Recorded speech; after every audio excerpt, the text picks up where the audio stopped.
mga Madam Yons, magandang araw. Magluluto tayo ngayon ng bola-bola. Ito po yung mga maliliit na isda na pinakuluan ko. Tapos, hiniwalay ko yung buto. Ito na lang po yung mga laman. Ayan. Gagawin natin, magluluto tayo ng bola-bola. Simple lang pang luto natin sa bola-bola. Lagyan lang po natin ng konting sibuyas kasi mga bata po ang kakain. Tsaka konting bawang. Ayan. Tapos toyo para pang timpla. Tansya lang po. Tapos lagyan natin ng konting durog na paminta kasi bawal yung maanghang kasi ayaw ng mga bata. Lagyan ng seasoning. Lagyan ng oyster sauce. Isang pakete ng oyster sauce. Tapos halu-haluin nyo po siya para manunot ang lasa niya. Halu-haluin.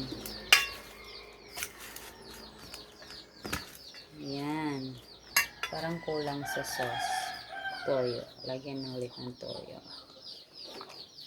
Simple lang po. Yung pinakuluan ko po na isda, nilagyan ko po siya ng konting asin para may lasa na po siya. Cornstarch po to. Nilagyan ng cornstarch.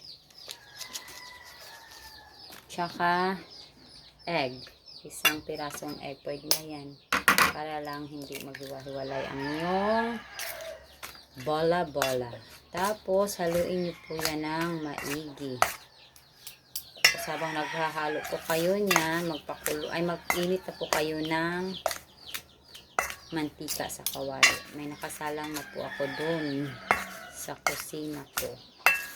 Minsan, maganda pagkamayin mo para talagang ma-mix mo siya ng maigi.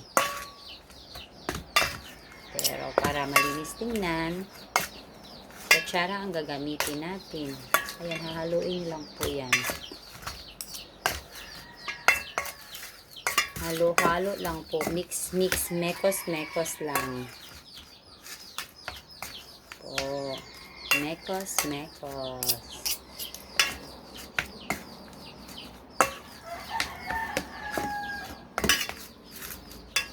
Yan na, luto na po. Lulutuin pa lang. Lulutuin pa lang. Para di po kayo mahirapan, ang gawin nyo po, ito lang, pwede na to, kutsara lang, ganyan.